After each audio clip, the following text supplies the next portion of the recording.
Hello everyone, and welcome back to another episode of the Fact Cast. We appreciate having you here. We appreciate your time, so we're just going to get right into it. This is a show where we talk about many random topics, discussions. We talk about politics, we talk about video games, we talk about going to the bathroom and how high you should put your feet while you're doing it. Tonight, how are you doing, Matt? I'm doing okay. I decided to put 3-peat on my cup this time. 3-peat. What's the 3-peat that we're doing? I'm not sure, but I can only put 5 letters on this thing. Maybe a symbol. Right, like a 3-peat. It's in my beer glass. Monster hand. Need to cut it across the table. Yep. I have the whooping cough. I'm pretty sure. I think Please you do don't actually. spread it. No, you've been coughing like fucking, not non-stop, but just middle of when you're having a conversation or discussion. It sounds like you're kind of laughing, but yeah. So allergies or African crazy disease that you I don't know. We might all have it now, including the viewers. We also got the Riot Boy over here. That's Yes, we do. Calm down, Riot Boy. This Greg. podcast is brought to you by Corona. Zach, how are you? I'm doing well. I like that. This is a good opening for everyone. How are you? I'm doing okay. Until someone's like, just found out I have 3 days left to live, Matt.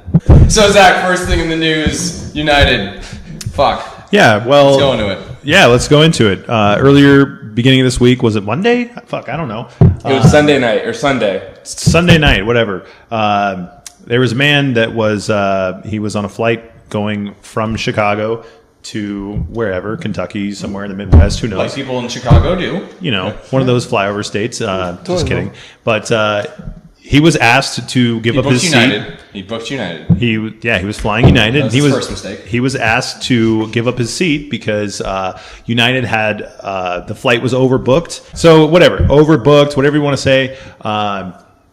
They had 4 employees that needed to. The term is called deadhead, where employees will jump on a plane because they need to be wherever, home, or they need to be somewhere for their next shift. Who knows? Mm-hmm. But Satanic rituals. But they asked people to give up their seats, and they offered, I think, $800, and I think they got 3 people to give up their seats, but then they need a fourth. Then they needed a fourth, and they ran through a kind of lottery type of system, which doesn't sound much like a lottery at all, because it was very likely choosing the people that booked last, well, it was that, and or based off a price. Yeah. But anyways, they chose this gentleman that to get off the flight, and so they can give it to a United employee.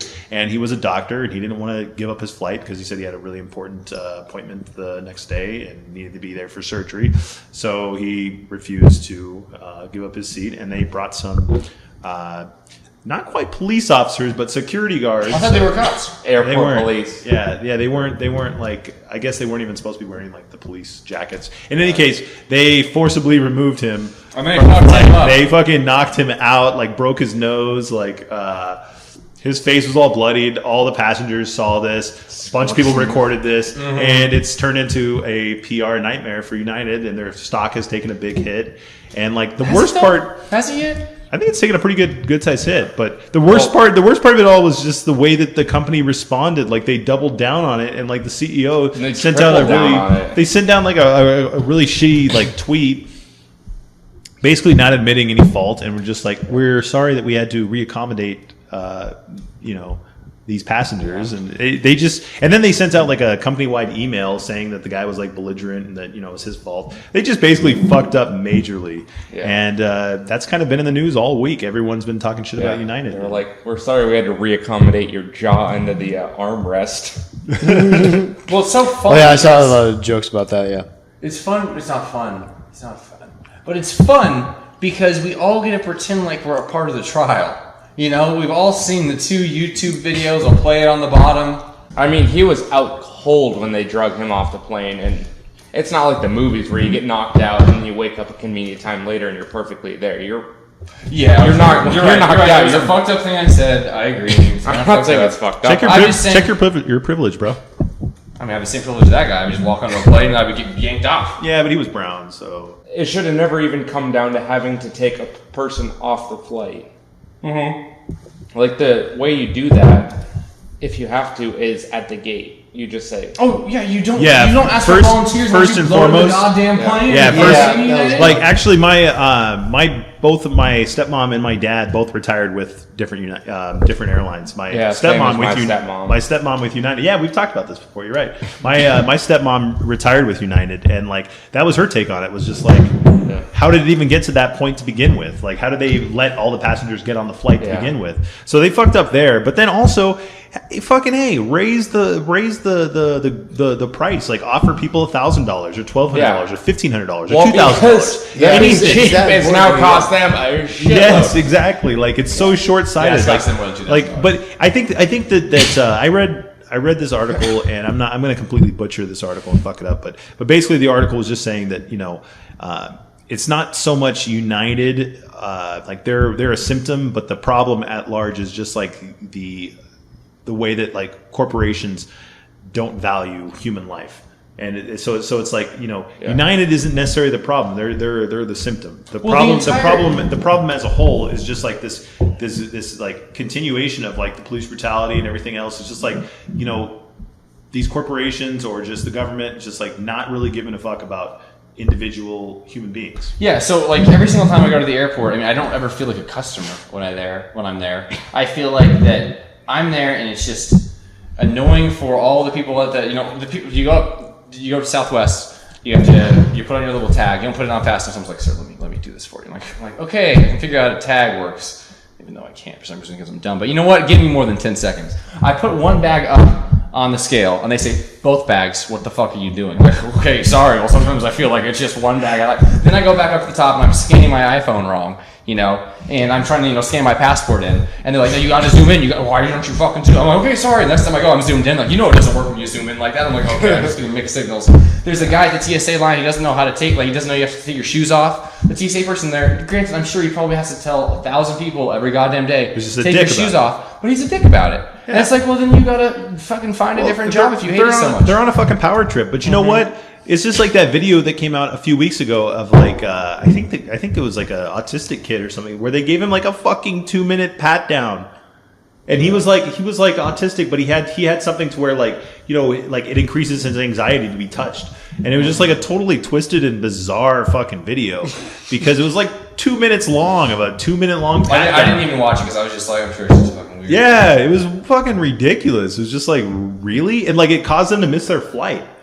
And it was just like so excessive. And the shitty part is like I don't necessarily blame that individual agent because that individual agent might have felt the pressure from his superiors being like, oh, you have to do everything to protocol. I don't know. We can talk about the TSA for fucking. Yeah, it's just a totally twisted and fucked up thing, and I think a lot of it just is like people not really giving a fuck about individual human beings. True. I just had a good. Actually, I said we should don't even talk about the TSA, but I actually had a good experience with the TSA on my little Nintendo Switch, which they say, well, if it's a computer or an iPad, like a big tablet, you have to put it in an extra little thing, like an extra little bin, and then run it through the security checkpoint or whatever. And I was like, is it a computer? Or is it? I'm like, I'm just leaving my backpack. And I see it go through, and I'm like, goes back, it's like, and they grab it off the conveyor. I'm like, damn it. And the guy walks over, and he's like, so you have a gaming tablet system? I'm like, yeah, it's a video game thing, but I'm not like trying to reach in there and stuff. And he's like looking through it, and I have 2 laptops, I have all these cords, I have some t-shirts because I'm trying to bring like too much shit back into Arizona. And the guy looks at me and goes, have a nice day.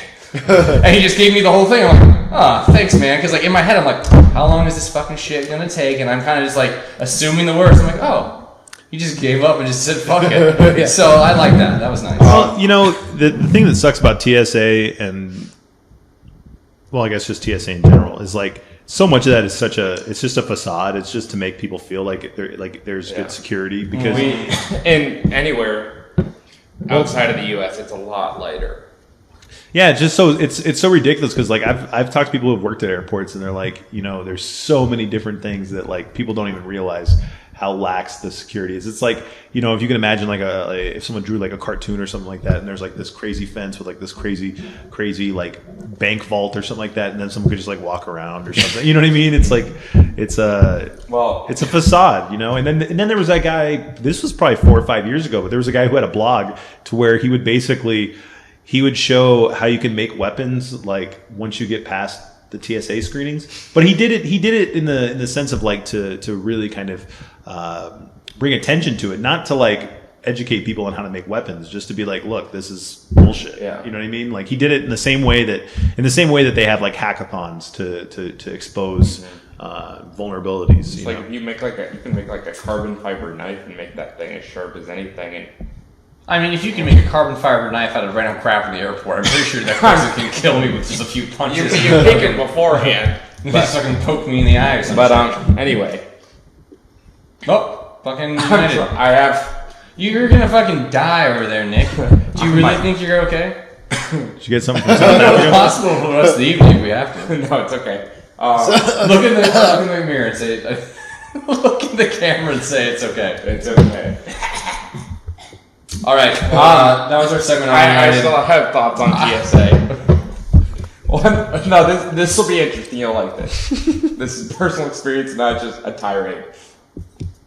On the way back from South, pretty much my information was wrong the entire trip on that South Africa trip. My name was misspelled on all my tickets. And then coming back, the booking agent, because my dad checked in right before me, so it said Michael. And then the booking agent checked the ticket under mine. So mine said Michael DeCarlo. Made it through. Like security, customs, immigration, customs again. You're all like, with what the fuck? the wrong ticket, wrong information, wrong person. Nobody batted an eye. That's insane. Yeah. They were like, he's white, let him through. It's okay. Michael, Nick, it's all the same thing. Greg, you got any closing thoughts? He is white. He's white. Just let him No, through. don't really have anything to say. Not fuck them, not love them. No. So, who's going to be flying United? I flew United last year and I didn't really have a problem with it. I saved money on my ticket. It was the cheapest way for me to get somewhere. It was fine. Yeah. I think it's just an overall problem with airport. Just It's not just airports. It's an extenuation of like extenuation. Is that a word? extension. I meant to say extenuation. It was just sounds like a real word. Exacerbation. It was bad decision after bad decision after bad decision after bad decision, from the booking agent all the way up to the CEO. Well, it's just that bullshit, like authoritarian kind of like devaluing human life type of thing. That's my opinion on it. It's the same thing as like police brutality or anything else, but it's just so stupid on like United's part. Like, God, how short-sighted are they? Like, they completely fucked themselves over. Yeah. Fuck United. When we return, we are going to talk about the Nintendo. Nope. Yeah, the Nintendo. What's it called? Was it a classic? The NES fucking Classic Edition. They're done producing that. And then we're also going to watch a fun video.